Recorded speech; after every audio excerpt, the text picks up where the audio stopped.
नमस्कार, इटनॉ स्वदेश का खास शो में आपका स्वागत है। मैं हूं मनीष मेनुगिरी। क्रिकेट का रोमांच कहीं न कहीं कह सकते हैं भारत में चरम पे है। वर्ल्ड कप का मुकाबला शुरू हो चुका है और सबसे बड़ा मुकाबला भारत और पाकिस्तान के बीच में है। कहीं न कहीं कह सकते हैं कि ये एक ऐसा मुकाबला है जिस पे पूरे देश नहीं पूरी दुनिया की नज़र होती है।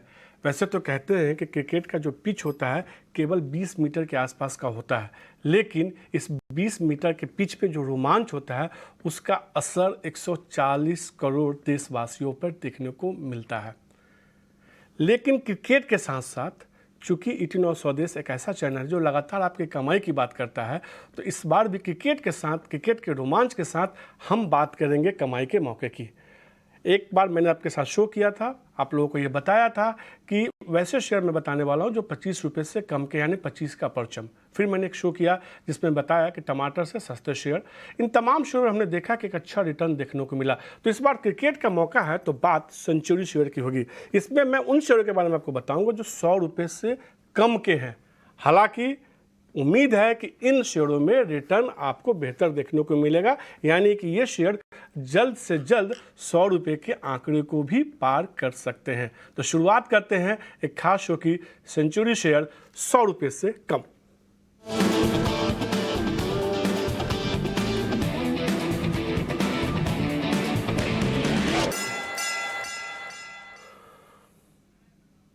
और 100 रुपये से कम का अगर शो हो, स्पेशल शो हो, तो इसमें अगर अविनाश सर और विवेक कारवा ना हो तो ऐसा हो ही नहीं सकता। क्योंकि जनरली जब भी मैं साढ़े 12 का शो करता हूं तो मैं अविनाश सर, विवेक सर या गौरांग सर से जरूर ये निवेदन करता हूं कि आप इस शो में जुड़िए, क्योंकि आपके जुड़ने से शो में 4 चांद लग जाता है। और जब हमने 25 रुपये के शेयर की बात की, जब हमने टमाटर से सस्ते के शेयर की बात की, तब Vivek sir, Avinash sir, Gaurang sir थे और इन्होंने जब जो राय दी उस पर लोगों ने, दर्शकों ने काफ़ी ज़्यादा उसको पसंद किया और उन्होंने कहा कि ऐसे शो और कीजिए। इसीलिए आज क्रिकेट के थीम पर हम इस शो को कर रहे हैं।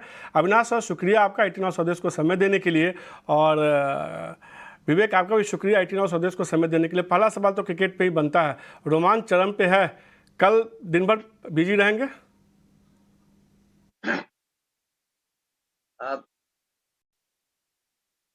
Good morning, good afternoon Manish. देखिए, मुझे लग रहा है कि बहुत ही अच्छी कंसेप्ट है आपकी, और 100 रुपए की सेंचुरी वाले शेयर्स में डेफिनेटली काफ़ी उत्साह रहेगा लोगों का। बट कल की जो मैच है 2 बजे से शुरू हो रही है। मेरे ख्याल से रेगुलर जो एक्साइटमेंट होता है इंडिया पाकिस्तान की मैच का, तो हम तो इंडिया को ही सपोर्ट करेंगे। और लग तो रहा है कि मेरे ख्याल से मैच अगर इंडिया जीतती है तो इसका असर थोड़ा बहुत मार्केट्स के भी ऊपर आना चाहिए। आई थिंक क्रिकेट एक ऐसी चीज़ है जो मार्केट वालों को बहुत पसंद है, तो कल के लिए इंतज़ार रहेगा, बट बहुत एक्साइटिंग मैच रहेगी ऐसा मुझे लग रहा है। हाँ सर, लेकिन की बात नहीं करते। मुझे लगता है इंडिया जीतेगी और अभी तक के जो आंकड़े हैं वो यही बताता है कि इंडिया जीतेगा। तो मेरे हिसाब से तो यही कि जीतेगा भाई, जीतेगा, इंडिया जीतेगा। क्या विवेक, आपकी क्या राय है? देखिए, मैं तो पास्ट डेटा देख रहा था और उसमें यही बोला गया है कि जब भी पाकिस्तान खेलता है इंडिया के साथ कुछ पर्टिकुलर पिच पे, तो इंडिया ही जीतती है। तो कल तो लग ही रहा है कि इंडिया जीतेगी, और ऑफ कोर्स चाहेंगे यही, कैसा भी पिच हो, कि इंडिया ही जीते। और माहौल एकदम गर्म रहेगा कल। कल नमो स्टेडियम में, नरेंद्र मोदी स्टेडियम में जो है कहीं ना कहीं भारत का जो है जयकारा होगा, भारत का डंका बजता हुआ दिखेगा। लेकिन फटाफट अब शेयर को शुरुआत करते हैं, और जो इस क्रम में पहला शेयर है पिरामल फार्मा है। हालांकि कुछ शेयर ऐसे भी हो सकते हैं, जब हमने उनका चुनाव किया था तो 100 रुपये के नीचे थे, थोड़ी तेजी आई है उन शेयरों में, तो आज हो सकता है थोड़ा 100 रुपये के आसपास जा रहा हो, आप उसको डिस्काउंट करके चलिएगा। जो पहला शेयर है गौरांग सर, पिरामल फार्मा है। हम पिरामल इंटरप्राइजेज से अलग होने के बाद ये कंपनी बनी है, और हमने देखा है कि इस साल शेयर में बहुत अच्छा रिटर्न देखने को नहीं मिला, जबकि तमाम मिड कैप, स्मॉल कैप शेयरों में अच्छी रिकवरी देखने को मिली है। कई सारी पॉजिटिव खबरें आई हैं, उसके बाद शेयर में थोड़ा मोमेंटम बनता हुआ दिखा है। क्या लगता है, यहाँ से पिरामल फार्मा आपको पसंद आता है? यहाँ से खरीदारी करने की सलाह देंगे क्या आप? मनीष, आपने गौरांग सर बोला गौरांग तो सर, दोनों अविनाश कंफ्यूज सर है। से। हाँ, ठीक है मनीष। देखिए, अगर पिरामल फार्मा की बात करें तो देखो, जैसे आपने कहा कि ये बेसिकली एक डीमर्ज्ड एंटिटी है।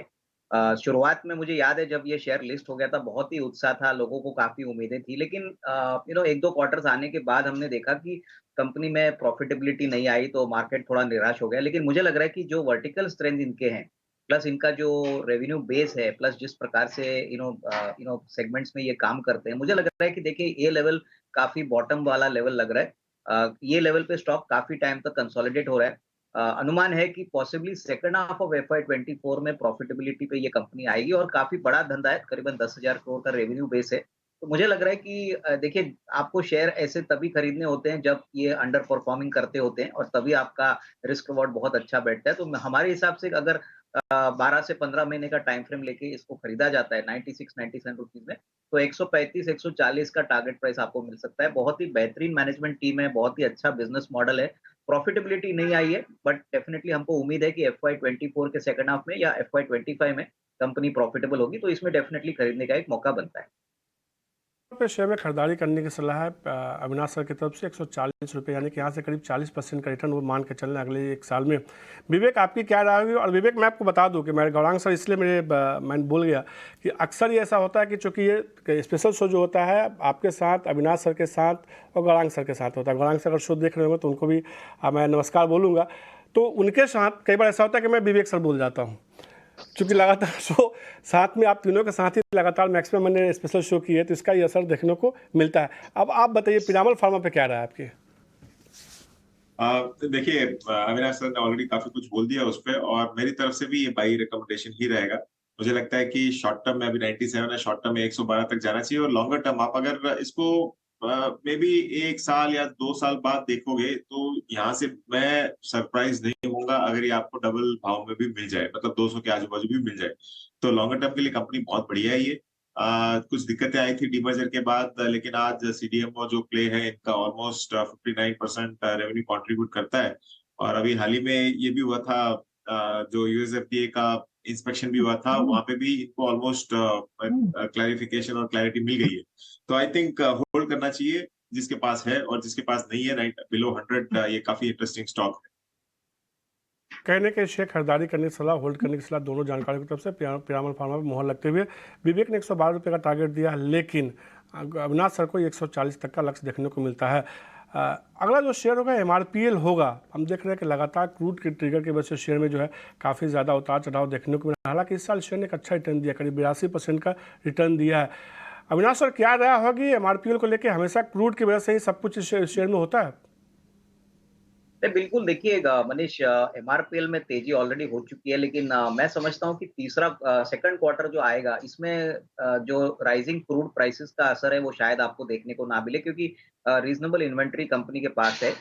बट जो तीसरा क्वार्टर रहेगा वो काफी इम्पोर्टेंट रहेगा, क्योंकि देखिए अभी ईरान इजराइल का जो वॉर चल रहा है, अगर ये दिसंबर के बियॉन्ड चलता है तो क्रूड के प्राइसेस बढ़ने की चांसेस है, और तभी शायद ग्रॉस रिफाइनिंग मार्जिन थोड़े से दबाव में आ सकते हैं, क्योंकि जैसे आपने कहा कि ऑयल मार्केटिंग कंपनीज के लिए सबसे बड़ा जो वेरिएबल होता है वो क्रूड का प्राइस होता है, और क्रूड ज्यादातर इंपोर्ट होता है।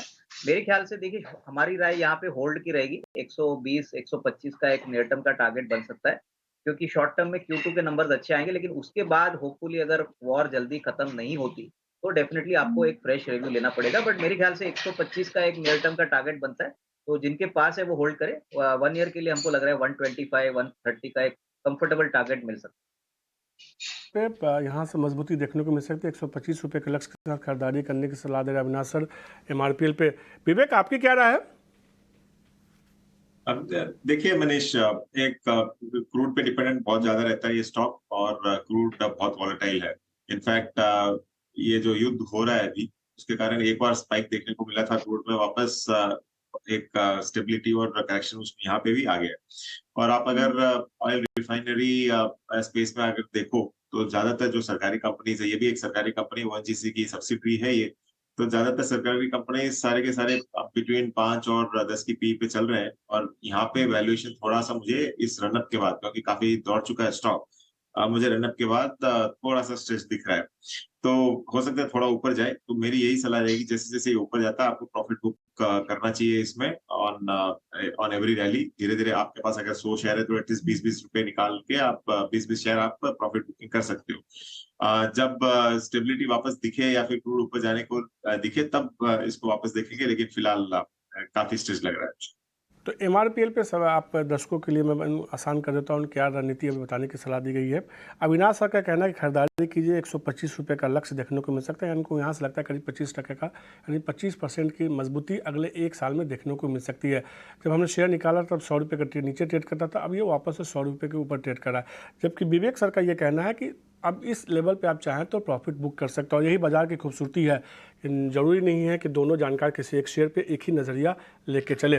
जो अगला सवाल है जो शेयर है इक्विटास स्मॉल फाइनेंस को लेके, लगातार हम देख रहे हैं विवेक, इस शेयर पे, इस कंपनी में के एसेट क्वालिटी में सुधार देखने को मिला है। कह सकते हैं कि लोन ग्रोथ एक अच्छा बेहतर देखने को मिला है। इसमें शेयर का परफॉर्मेंस भी कहीं ना कहीं इस साल इस शेयर ने दिखाया है। रिटर्न के बात करें तो करीब 65 से लेकर 67% का रिटर्न देखने को मिला। क्या राय होगी आपकी इक्विटास स्मॉल फाइनेंस को लेकर? देखिए मनीष, स्टॉक करीबन आपको दिखेगा 55 रुपए 60 रुपए से लेके आज के दिन ये ऑलमोस्ट 100 रुपया टच करके उधर आजू बाजू घूम रहा है। मुझे लगता है कि रनअप काफी हो चुका है कंपनी में। जो पॉजिटिव्स थे अभी शॉर्ट टर्म एटलीस्ट अगले एक साल का जो पॉजिटिव है इसमें फैक्टर्ड इन है। और स्टॉक मूवमेंट आप अगर देखो तो मैं तो ये देखता हूँ कि प्राइस के मतलब प्राइस मूवमेंट कितना हुआ है कंपेयर टू इनके प्रॉफिट के मूवमेंट में। तो अदर इनकम भी था इनका पिछले क्वार्टर में। तो मुझे लगता है कि एक बार इसमें भी आपको प्रॉफिट बुक करना चाहिए, क्योंकि कंपैरेटिवली मतलब जब आपको दिग्गज बैंक जैसे एचडीएफसी या फिर आईसीआईसीआई बैंक इससे सस्ते भाव में अगर मिले तो वो बेटर चॉइस रहेगी कंपेयर टू इक्विटास। तो कंपनी ओवरऑल लॉन्गर टर्म के लिए ठीक है, लेकिन शॉर्ट टर्म में काफी स्ट्रेस लग रहा है वैल्यूएशन। तौर पे विवेक सर को लगता है कि इक्विटास स्मॉल फाइनेंस में आपको जो है मुनाफा वसूली करनी चाहिए। आपकी क्या राय होगी अविनाश सर? मनीष देखिए, मैं भी समझता हूँ कि शॉर्ट टर्म में स्टॉक चल चुका है, लेकिन आप अगर क्रेडिट ग्रोथ देखो, अगर कॉर्पोरेट कैपेक्स देखो, रिटेल डिमांड देखो, तो इक्विटास स्मॉल फाइनेंस बैंक ने बहुत ही बेहतरीन तरीके से स्मॉल फाइनेंस बैंक के कैटेगरी में ग्रोथ दिखा है। और ये ग्रोथ हमको लग रहा है कि आपको सेकंड क्वार्टर में भी देखने को मिलेगा, क्योंकि इनका जो बिजनेस अपडेट आया था इसमें काफी स्ट्रॉन्ग कमेंट्री मैनेजमेंट ने कही है। तो मुझे लग रहा है कि देखिए, अगर किसी का नजरिया साल भर का है तो मेरे ख्याल से करंट प्राइस या थोड़ा-सा अगर करेक्शन आता है तो खरीदने का मौका समझना चाहिए, क्योंकि देखिए ऐसे क बैंक्स में सबसे अच्छी बात क्या है कि अगर आप एसबीआई या आईसीआईसीआई बैंक को कंपेयर करें तो इनका बेस वैसे भी छोटा है, तो परसेंटेज गेन्स तो अच्छे ही बनेंगे। तो यहाँ से मुझे लग रहा है कि अगर साल भर का नज़रिया है तो करीबन 130-135 का एक मीडियम टर्म टारगेट बन सकता है। देखिए ये शेयर में जो मर्जर हो गया है इक्विटास स्मॉल फाइनेंस और इक्विटास फाइनेंशियल सर्विसेज, इसका भी काफ़ी रब ऑफ इफेक्ट अभी आना बाकी है। तो definitely I think for 1 year 130-135 का अगर किसी का नज़रिया है तो इसमें खरीदा जा सकता है। इक्विटास स्मॉल फाइनेंस खरीदारी करने के खिलाफ इस लक्ष्य को बदल दिए, 130 से 135 का लक्ष्य मान के चल रहे हैं आप। अविनाश सर, उनको लगता है कि यहाँ से मजबूती देखने को मिल सकती है, खरीदारी करके चल सकते हैं, आप होल्ड करके चल सकते हैं। विवेक सर को लगता है कि यहाँ से आपको थोड़ी मुनाफा वसूली करनी चाहिए। अविनाश सर ने जो नज़रिया दिया, एक साल के नज़रिए के हिसाब से खरीदारी करने की सलाह दी है। अगला जो शेयर है नाल्को है। हमने देखा है कि खासतौर पे जो है जिस सेगमेंट में, एल्युमिनियम सेगमेंट में, उसमें एक अच्छा डोमेस्टिक फंड पे एक अच्छा ग्रोथ देखने को मिला है। हालांकि शेयर ने बहुत अच्छी रैली साल नहीं दिखाई है, करीब 19% की ही रैली देखने को मिली है। इसमें कोई प्रॉब्लम दिख रहा है क्या विवेक नाल्को को लेके? आपको लगता है कि चूंकि चला नहीं है तो एक मौका बनता हुआ दिखेगा शेयर में, या आपकी राय है कि अगर आपके पास है तो प्रॉफिट बुक कर लीजिए या अवॉइड कीजिए? नहीं, मैं तो इस पे बाइक रिकमेंडेशन दूंगा मनीष, और एटलीस्ट 120 के टारगेट के लिए। देखिए जितनी भी एल्यूमिनियम कंपनीज है, आप अगर कंपेयर करो तो नाल्को उसमें बेस्ट सूटेड लग रही है। और इसमें एक दिक्कत ये होके रखी है कि सरकारी कंपनी है, इसके लिए इतना ज्यादा पार्टिसिपेशन आता नहीं है बाजार से, और रैली इसके लिए आपको इसमें ज्यादा अग्रेसिव नहीं दिखती है। लेकिन आप मेटल सेक्टर यहाँ से एक बॉटम आउट हो गया मुझे लग रहा है, और स्टेबिलिटी वहां पे भी दिख रही है। और एल्यूमिनियम खाली आपको कंस्ट्रक्शन या इंफ्रा में नहीं, अब आगे चल के आपको दिखेगा कि ईवी स्पेस में भी एल्यूमिनियम का काफी खपत हो रहा है। तो इन वैल्यूएशंस पे काफी अट्रैक्टिव स्टॉक लेना चाहिए, और लॉन्गर टर्म के लिए ज्यादा टारगेट हो सकता है, लेकिन हाँ एटलीस्ट अगले 6 महीने में 120 आपको ये दिखा सकता है। तो सीधे तौर पे यहाँ से मजबूती और देखने को मिल सकती है। नाल्को में 120 रुपये तक का लक्ष्य मान के चल रहे हैं विवेक। अविनाश सर, आपकी क्या राय होगी इस पर? इनफैक्ट देखिए मनीष, मुझे लग रहा है कि मेटल सेक्टर में ना अभी भी काफी सॉफ्टनेस और वोलेटिलिटी देखने को मिलेगी। Q2 का तो क्वार्टर मैं समझता हूँ काफी वीक आएगा। और although aluminium non ferrous metal का पार्ट है और फेरस मेटल्स के कंपैरिजन में अच्छा किया है। मैं सेकंड क्वार्टर के रिजल्ट्स की वेट करना चाहूंगा, और उसके बाद जो कमेंट्री आएगी, जो आउटलुक शेयर होगा मैनेजमेंट का, उसके बाद एक निवेश का मौका ढूंढूंगा। क्योंकि मुझे लग रहा है कि देखिए मेटल स्पेस में अभी भी काफी वोलेटिलिटी है। लग तो रहा है कि मेटल स्पेस की सारी कंपनीज थोड़ा वीक परफॉर्मेंस दिखाएगी, तो I would prefer to wait and watch. फिलहाल तो इस लेवल पे मैं खरीदना नहीं चाहूंगा। Q2 के बाद, रिजल्ट्स आने के बाद हम एक फ्रेश रिव्यू लेंगे। अब राय बिल्कुल अलग है। जैसे एमआरपीएल इक्विटास से अविनाश सर ने खरीदारी करने की सलाह दी थी, विवेक ने बिकवाली करने की प्रॉफिट बुक करने की सलाह दी थी, वैसे ही अब नैल्को पे विवेक की राय खरीदारी करने की है 120 रुपये के लक्ष्य के साथ। अविनाश सर कहते हैं कि मैं दूसरी तिमाही के नतीजों का इंतजार करूंगा, अभी वो अवॉइड करने की सलाह दे रहे हैं। जो अगला शेयर है वो समर्धन मदरसन है। हमने देखा है कि समर्धना मदरसन जिस तरीके से ईवी सेगमेंट में लगातार ग्रोथ कर रही है, आगे बढ़ रही है, उसका फ़ायदा शेयर को भी होता हुआ दिखा। हालांकि बहुत बड़ा रिटर्न तो नहीं देखने को मिला है। क्या ये अगर जिस तरीके से ईवी सेगमेंट में ग्रोथ देखने को मिला है अविनाश सर, क्या इसका फ़ायदा कंपनी को इस नहीं अभी नहीं तो 1 साल के बाद 2 साल के बाद एक बेहतर तौर पर देखने को मिलेगा? डेफिनेटली देखिए, जिस प्रकार का ग्रोथ ऑटोमोटिव सेक्टर में हो रहा है, इलेक्ट्रिक व्हीकल्स के सेक्टर में हो रहा है, देखिए इनका कंपनी का जो प्रोडक्ट है मनीष, मुझे लगता है कि काफ़ी बड़ी स्केलेबिलिटी अपॉर्च्युनिटी है। तो नज़रिया अगर आपका थोड़ा सा लंबा है, अगर आप साल सवा साल अगर यहाँ पे होल्ड करना चाहते हो, तो डेफिनेटली उसके बाद वैल्यूएशंस अच्छे लगेंगे। करंट लेवल पे मुझे नहीं लग रहा है कोई बड़ा रिस्क रिवॉर्ड आएगा, तो हमारा मानना है कि यहाँ पे होल्ड करें।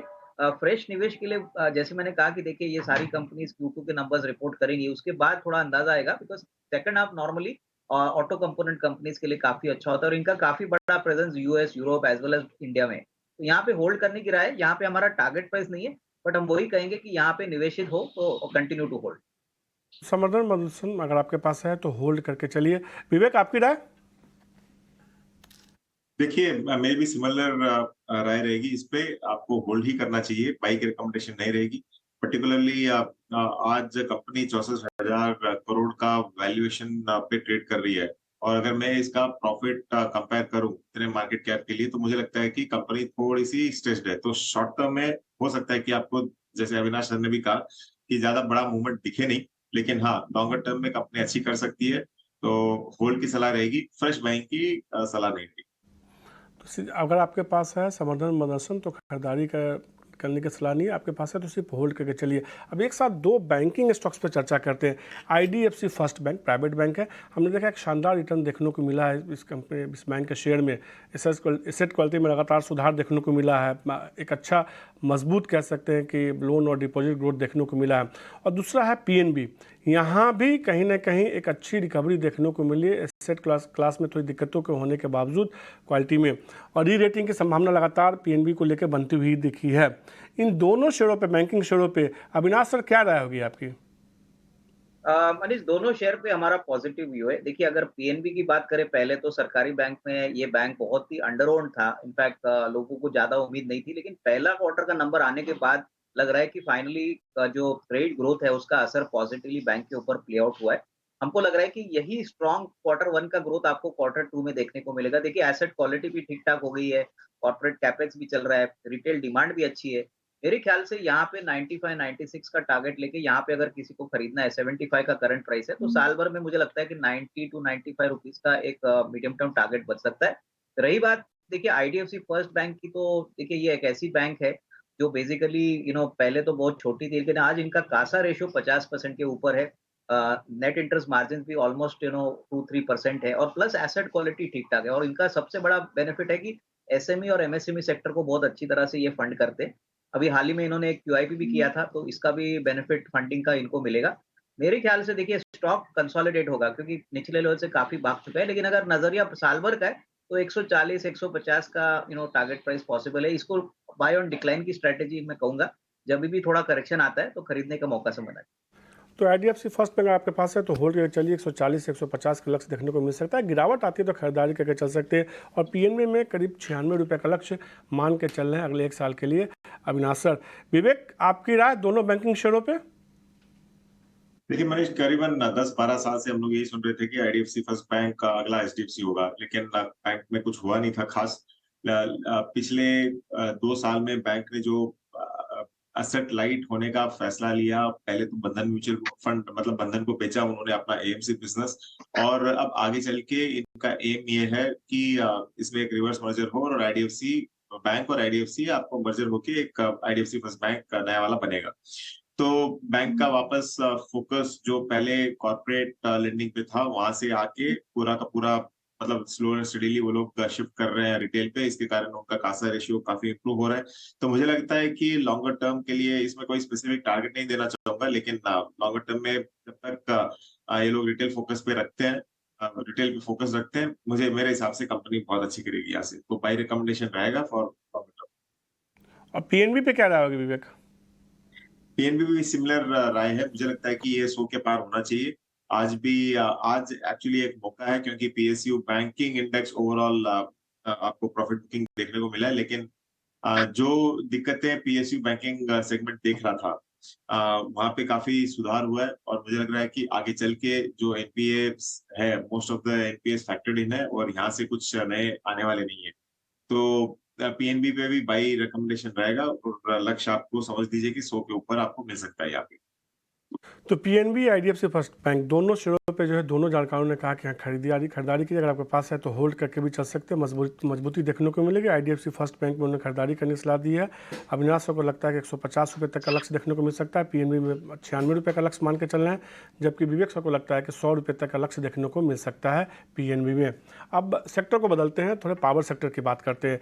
इसमें एक कंपनी है पावर की, CESC पावर पे। जिस तरीके से हमने देखा कि पूरे पावर सेक्टर में एक जिस तरह से प्रॉब्लम आई और मांग की वजह से इन तमाम पावर शेयर में हमने देखा कि कुछ हफ्तों तक लगातार बड़ी तेज़ी देखने को मिली थी। जिस प्राइस पे है उस पर क्या आपको अविनाश सर इसका वैल्यूएशन सही लगता है, और क्या आपको लगता है कि इस लेवल पे इसमें खरीदारी करनी चाहिए, अगले 1 साल में ठीक ठाक पैसा बनेगा? देखिए, पावर जनरेशन की बात करें तो ये एक फ्लेवर वाला सेक्टर है। सारी पावर जनरेटिंग वाली कंपनीज मनीष बहुत अच्छा रिटर्न दे चुका है, और अगर आप सीएससी को कंपेयर करें, अगर टाटा पावर से कंपेयर करें, टाटा टोरेंट पावर से करें, तो रिलेटिवली इनका जो परफॉर्मेंस है वो थोड़ा सा धीमा है। बट इनका सबसे बड़ा यूएसपी है कि बेसिकली ईस्टर्न इंडिया, वहाँ पे ये काफी वेल पोजिशनड है। हाल ही में इन्होंने एक एक्सपेंशन भी किया है, तो मुझे लग रहा है कि देखिए सीएससी एक स्लो मूविंग स्टॉक जरूर है, लेकिन करंट प्राइस पे रिस्क रिवॉर्ड इन्वेस्टर्स के फेवर में है। तो करीबन 9500 का टारगेट प्राइस लेके अगले साल कर अगर किसी का नजरिया है, तो मेरे ख्याल से इसमें निवेशित करने का सही समय है। 87-88 में एक अच्छा रिस्क रिवॉर्ड इन्वेस्टर्स को मिल सकता है। तो यहाँ पे एक जिस लेवल पे CESC भी कारोबार कर रहा है, यहाँ से लगता है कि थोड़ी मजबूती देखने को मिल सकती है। 95 से 100 रुपये का लक्ष्य देखने को मिल सकता है। अविनाश मान के चल रहे हैं, खरीदारी करने की सलाह दे रहे हैं। आपकी क्या राय होगी विवेक CESC पे? देखिए, आरपीजी ग्रुप की कंपनी है, और काफी वो लोग अभी फोकस्ड है कि वेल्थ क्रिएट करें अपने लिए और इन्वेस्टर्स के लिए भी। और पावर सेक्टर में ऑफ कोर्स, जैसे अविनाश सर ने भी कहा कि ये थोड़ी सी धीमे चल रही है, लेकिन उसके कारण इसको वैल्यूएशन भी इतना मार्केट ने अभी तक दिया नहीं है। तो यहाँ पे अगले कुछ क्वार्टर्स में अगर थोड़ा बहुत भी इंप्रूवमेंट दिखता है, और पावर ऐसा सेगमेंट है जो मुझे लग रहा है कि आगे चल के आपको एक ग्रोथ ट्रेजेक्टरी में ही देखने को मिलेगा।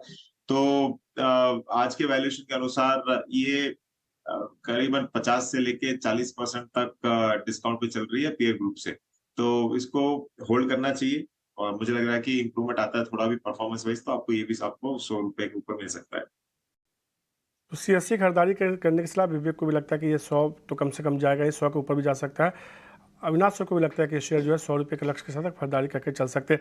पावर सेक्टर की 2 और कंपनियों के बारे में बात करते हैं, इनका थोड़ा तरीका अलग है पावर जनरेशन का।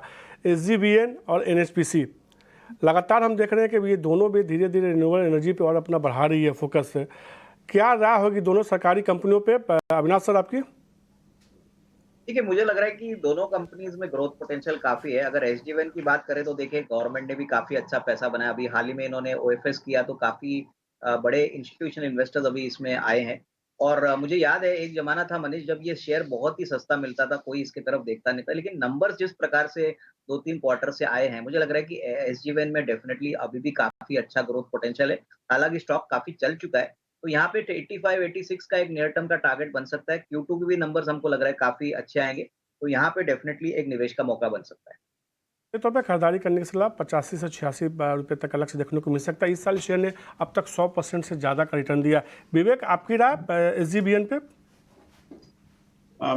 देखिए मनीष, मुझे लग रहा है कि शॉर्ट टर्म में काफी स्टॉक चल चुका है, और वैल्यूएशन वाइज थोड़ा सा कॉस्टली लग रहा है, लेकिन हाँ, लॉन्गर टर्म इसका प्रोस्पेक्ट बहुत बढ़िया है। लॉन्ग टर्म में आपको वापस आराम से 100 रुपए के ऊपर दिखाएगा, लेकिन फिलहाल मैं क्या करना चाहूंगा कि थोड़ा बहुत प्रॉफिट, एटलीस्ट 50% प्रॉफिट बुक करूंगा यहाँ पे, और अगर डिप्स मिले तो मैं इसमें री एंटर करना चाहूंगा। ओएफएस आएगा, लिक्विडिटी बढ़ेगी, काफी चीजें होने वाली है स्टॉक में, लेकिन मैं एक आध क्वार्टर वेट करना चाहूंगा। रिजल्ट्स देख के थोड़ा सा करेक्शन आ जाए तो श्योरली वापस री एंटर करेंगे। तो विवेक ये मानते हैं कि एक अच्छी रैली देखने को मिली, 50% आप प्रॉफिट बुक के लिए आपके पास है, तो फिर शेयर नीचे आता है तो फिर खरीदारी करके चल सकते हैं। तो ये फिर मान के चलने के 100 रुपये तक का लक्ष्य भी देखने को मिल सकता है। जल्दी से एक शेयर पे चल रहा है और चाहिए आप दोनों से OMCs में IOC पे हमने देखा कि HPCL BPCL में एक अच्छी रैली देखने को मिली। ये शेयर परफॉर्म नहीं किया है बहुत ज़्यादा इस साल। क्या राय होगी IOC को लेकर अविनाश सर आपकी? नहीं, यहाँ पे भी मुझे लग रहा है कि देखिए यहाँ पे होल्ड ही करे, क्योंकि देखिए क्रूड का जो मूवमेंट है वो आगे डिसाइड करेगा कि फ्यूचर का कैसे यहाँ पे शेयर की रैली बनेगी। सेकंड क्वार्टर के नंबर तो काफी दमदार आएंगे, जैसे पहले क्वार्टर के नंबर काफी स्ट्रांग आ गए थे। यहाँ पे मैं यही कहूंगा कि जिनके पास है वो होल्ड करे। फ्रेश खरीदारी मुझे सेकंड क्वार्टर के नंबर के बाद जो आउटलुक मैनेजमेंट शेयर करेगा, क्योंकि देखिए यहाँ पे अगर कहीं पे भी क्रूड का प्राइस स्पाइकअप होता है तो इसमें डेफिनेटली इंक्रीज के लिए दिक्कत हो सकती है। तो hold with target price of 120, लेकिन ये होल्ड है, फ्रेश खरीदारी हम नहीं कहेंगे। अगर आपके पास है तो होल्ड करके चलिए, नई खरीदारी करने की सलाह नहीं दे, 120 रुपये का लक्ष्य मान के चले। जल्दी से विवेक आपकी राय, तब तक हमारे दर्शक तमाम शेयरों के टारगेट देख सकते हैं। देखिए मेरी भी किन शेयरों पे क्या राय राय रहेगी, मेरी भी सिमिलर ही राय रहेगी। इसको सिर्फ होल्ड करूंगा मैं। वैल्यूएशन वाइज सब कुछ कंपनी में अच्छा दिखता है, लेकिन जो क्रूड ऑयल पे डिपेंडेंसी है वो कभी भी स्टॉक पे हावी रहती है। और मुझे लगता है कि इसमें अगर कोई पैसा लगाता है और उसके बदले और कहीं लगाए तो हो सकता है कि आपको अपॉर्चुनिटी कॉस्ट ज्यादा मिले इसमें। मतलब अपॉर्चुनिटी कॉस्ट बहुत ज्यादा रह जाती है क्योंकि मूवमेंट्स बहुत स्लो है स्टॉक में। तो होल्ड ही कीजिए, मेरे हिसाब से आपको बाई नहीं करना चाहिए। और अगर ये वापस 110 एक जाता है तो वहां पे डेफिनेटली प्रॉफिट करना चाहिए। अगर आपके पास है तो होल्ड करके चलिए, अगर 110 के ऊपर आता है तो थोड़ा सा प्रॉफिट बुक करके चल सकते हैं। हमने तमाम शेयरों पर चर्चा की जो 100 रुपये के कम के हैं, और इस पर हमारे दोनों जानकारों ने मदद की, बताया कि किस शेयर में आपको क्या रणनीति अपनानी चाहिए। अविनाश सर और विवेक सर, आपका शुक्रिया IIT Now स्वदेश को समय देने के लिए और तमाम शेयरों पर इस खास मौके पर चर्चा करने के लिए। तो सेंचुरी शेयर 100 रुपये से कम में आज के लिए इतना ही। मुझे दीजिए इजाज़त, नमस्कार।